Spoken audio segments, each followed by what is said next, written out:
नमस्कार साथियों, स्वागत है आपका आर एजुकेशन में। आज हम बात करेंगे फिर से सुपर फास्ट 50 क्वेश्चंस की।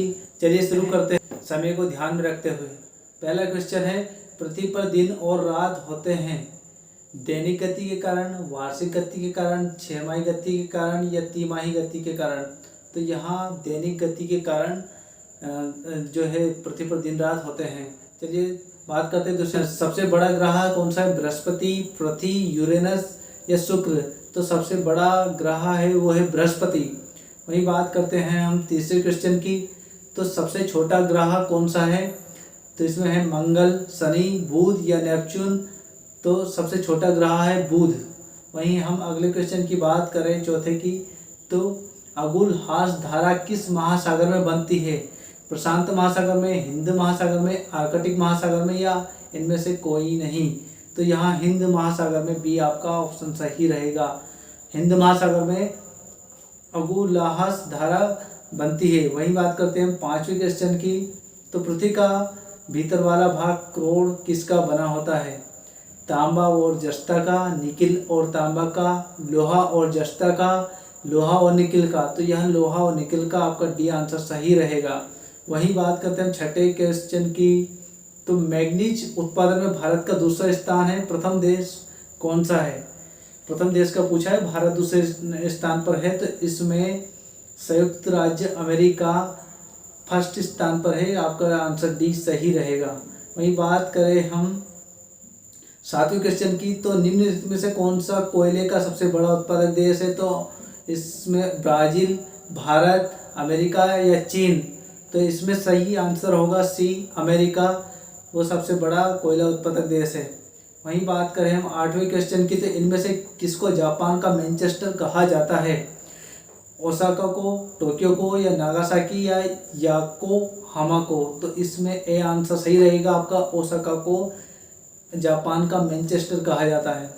वहीं बात करें हम 9वें क्वेश्चन की। तो भारत के स्वतंत्रता संग्राम के दौरान डिकिन एजुकेशन सोसाइटी नामक संस्था की स्थापना किसने की थी? जवाहरलाल नेहरू ने, रविंद्रनाथ टैगोर ने, बाल गंगाधर तिलक ने या व्योमेश चंद्र बनर्जी ने? तो इसका सही आंसर सी होगा। जो बाल गंगाधर तिलक है उन्होंने इसकी स्थापना की थी। वहीं बात करते हैं हम 10वें क्वेश्चन की। तो 1857 के गदर के समय भारत का जनरल कौन था? तो इसमें ऑप्शन है Lord Canning, Neil Armstrong, John Mathai या इनमें से कोई नहीं यानी।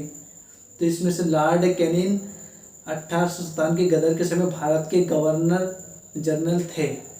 चलिए बात करते हैं हम 11वें क्वेश्चन की। भारत भारतीयों के लिए नारा किस संस्था ने दिया था? आंशिक संस्था ने या आर्य समाज ने या ब्रह्म समाज ने या अन्य? तो इसको ब्रह्म समाज ने दिया था। वही बात करते हैं हम 12वें क्वेश्चन की। तो विंध्याचल तथा सतपुड़ा पहाड़ियों के बीच से होकर बहने वाली नदी कौन सी है? नर्मदा, सिंध या कोसी या गोदावरी? तो नर्मदा नदी विंध्याचल और सतपुड़ा पहाड़ियों के मध्य से बहती है।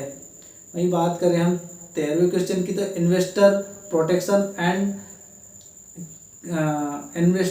प्रोटेक्शन फंड किस संस्था ने स्थापित किया था? तो पूंजी मुद्दे ने, डीएलएफ ने, सेबी ने या अन्य ने? तो इसका आंसर सी सही है। सेबी ने ही इसको स्थापित किया था। वही बात करें हम 14वें क्वेश्चन की।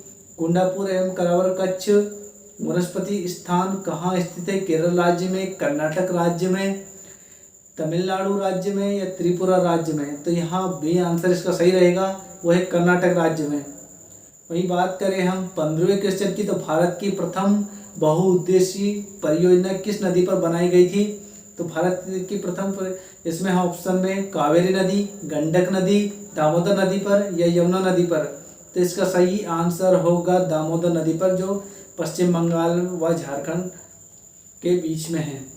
चलिए बात करते हैं अगले क्वेश्चन की। तो 16वें क्वेश्चन की। भारत में प्रथम स्थापित परमाणु संयंत्र कौन सा है? एक तारापुर परमाणु संयंत्र, बी केटोनोवा परमाणु संयंत्र, सी कुंडलकुलम परमाणु संयंत्र या इनमें से कोई नहीं? तो इसका ए आंसर सही रहेगा, तारापुर परमाणु संयंत्र। वही बात करें हम 17वें क्वेश्चन की। तो यूनाइटेड किंगडम में कौन कौन शामिल है, मतलब यूनाइटेड किंगडम किस किस से मिलकर बनता है। ए है इंग्लैंड तथा उत्तरी आयरलैंड से, बी उत्तरी आयरलैंड तथा वेल्स से, सी स्कॉटलैंड तथा वेल्स से, और डी है ई ए और डी मतलब दोनों को। तो इसका आंसर डी सही रहेगा। ए और डी दोनों ही यूनाइटेड किंगडम के अंतर्गत आते हैं, जिसमें इंग्लैंड तथा उत्तरी आयरलैंड और इसके साथ अपने वेल्स वगैरह भी आते हैं। चलिए आगे बात कर रहे हैं हम 18वें क्वेश्चन की। तो आगरा शहर को किसने बसाया था, सिकंदर लोदी ने, अकबर ने, बहलोल लोदी ने या शाहजहां। तो इसका आंसर ए सही रहेगा, सिकंदर लोदी ने इसको बसाया था।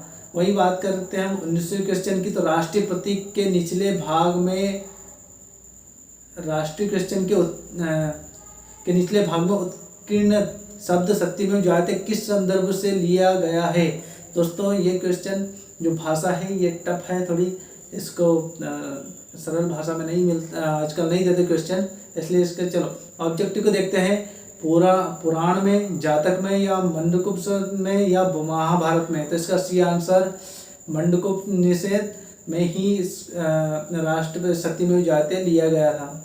चलिए आगे बात करते हैं 20वें क्वेश्चन की। अशोक के शिलालेख की लिपि क्या है, गुरुमुखी, ब्राह्मी, देवनागरी या हायरोग्लिफिक्स। तो इसमें इसका सही आंसर है बी ब्राह्म लिपि। वही बात करें हम 21वें क्वेश्चन की। तो बिहू निम्नलिखित में से किस लोकप्रिय उत्सव है, कहाँ का लोकप्रिय उत्सव है। तो असम का, उड़ीसा का, बिहार का या बंगाल का। तो इसका आंसर ए सही है, असम का लोकप्रिय उत्सव है बिहू। वही बात करें हम 22वें क्वेश्चन की। तो विवेकानंद रॉक मेमोरियल कहाँ स्थित है, अंडमान निकोबार में, लक्षद्वीप में, केरल में, तमिलनाडु में। तो यहाँ तमिलनाडु में स्थित है।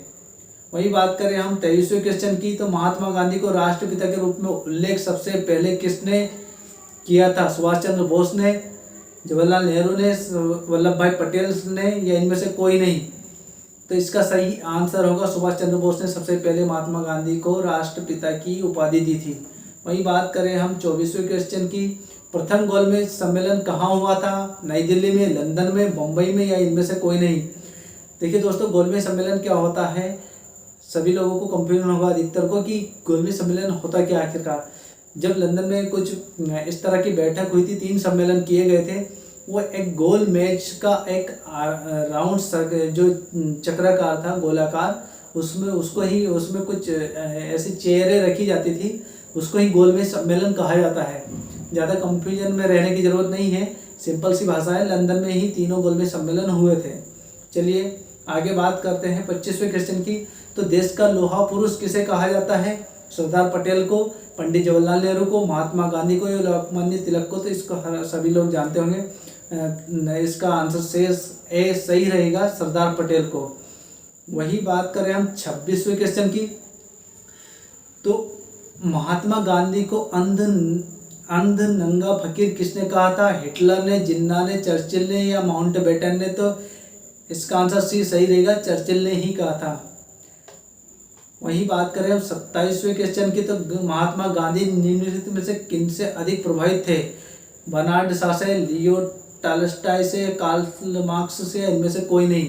तो इसका आंसर बी सही रहेगा, महात्मा गांधी लियो टॉल्स्टॉय से प्रभावित थे। वही बात करें हम 28वें क्वेश्चन की। तो महात्मा गांधी का जन्म कहाँ हुआ था या कब हुआ था। तो महात्मा गांधी का जन्म 1859 में, 1869 में, 1879 में या 1890 में। चलिए तो इसका सही आंसर है 1869 में महात्मा गांधी जी का जन्म हुआ था।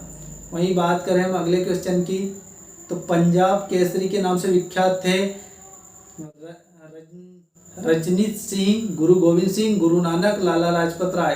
तो पंजाब केसरी के नाम से लाला लाजपत राय को जाना जाता है। वही बात करें 30वें क्वेश्चन की। तो निम्नलिखित में से कौन सी गंगा की सहायक नदी नहीं है, स्वर्णरेखा, सोन, गंडक, कोसी। तो इसका ऐसा आंसर सही रहेगा, स्वर्णरेखा नदी गंगा की सहायक नदी नहीं है।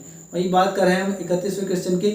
किस राज्य की सीमा चीन से जुड़ी हुई है, मणिपुर, नागालैंड, असम, अरुणाचल प्रदेश। तो अरुणाचल राज्य की सीमा अपने जो चीन देश है उससे जुड़ी हुई है। इसे ही अरुणाचल प्रदेश को पहले नेपा के नाम से जाना जाता था, जिसे हम नेपा के युद्ध जो देखते हैं उसमें अरुणाचल प्रदेश का ही उल्लेख होता है।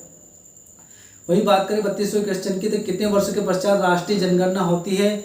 10 वर्ष, 5 वर्ष, 3 वर्ष या 25 वर्ष? तो 10 वर्ष के अंतराल में वर्ष।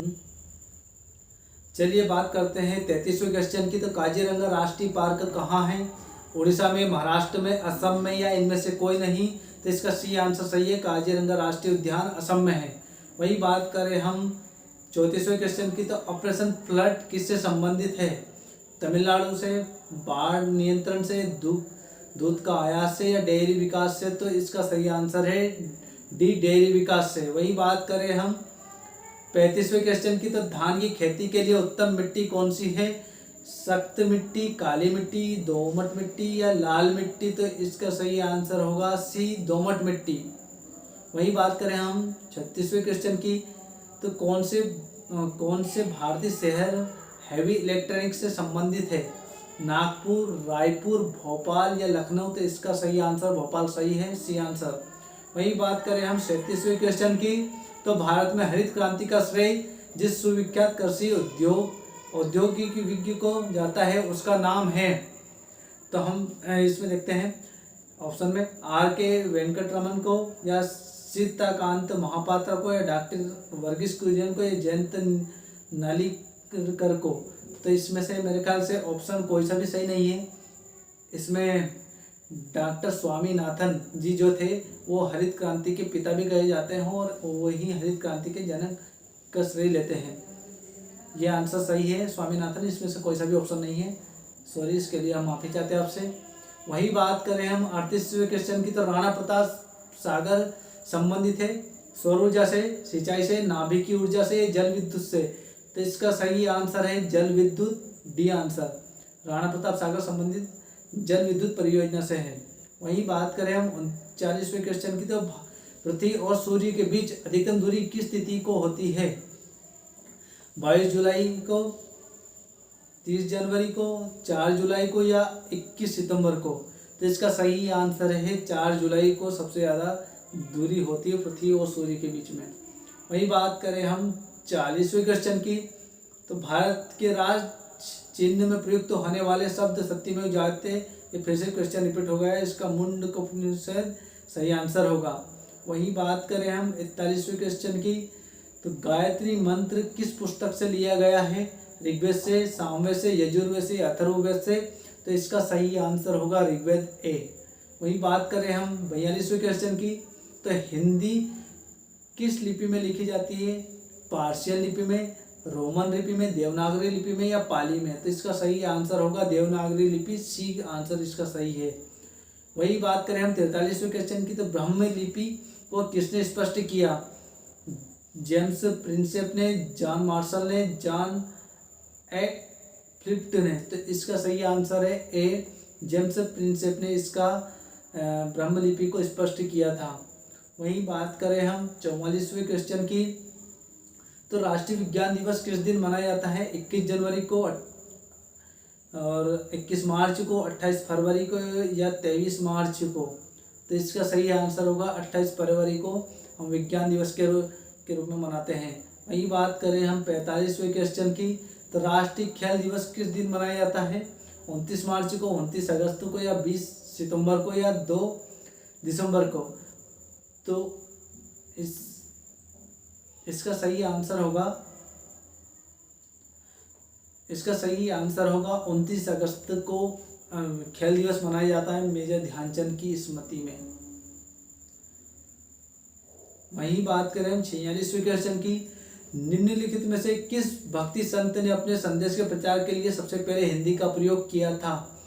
दादू ने, तुलसीदास ने, रामानंद ने या कबीर ने? तो इसका सही आंसर सी होगा, रामानंद ने सबसे पहले भक्ति संत ने अपने संदेश के प्रचार के लिए हिंदी का प्रयोग किया था। वही बात करें 47वें क्वेश्चन की, तो भारत में मनी ऑर्डर प्रणाली का प्रारंभ कब हुआ था? भारत में मनी ऑर्डर प्रणाली का प्रारंभ कब हुआ था? तो 1880 में इसकी शुरुआत हुई थी। ए आंसर आपका सही रहेगा। वही बात कर रहे हैं हम 48वें क्वेश्चन की। तो भारत में डाक टिकट कब जारी किया गया था? 1859 में, 1854 में, 1882 ईस्वी में, या इनमें से कोई नहीं। तो इसका बी आंसर सही रहेगा। 1854 में भारत में डाक टिकट जारी किया गया था। वही बात करें हम, इंदिरा गांधी राष्ट्रीय मानव संग्रहालय कहाँ है? भोपाल में, गुवाहाटी में, चेन्नई में, या बस्तर में? तो इसका जो इंदिरा गांधी राष्ट्रीय मानव संग्रहालय है यहाँ भोपाल में स्थित है, मध्य प्रदेश में, भोपाल में।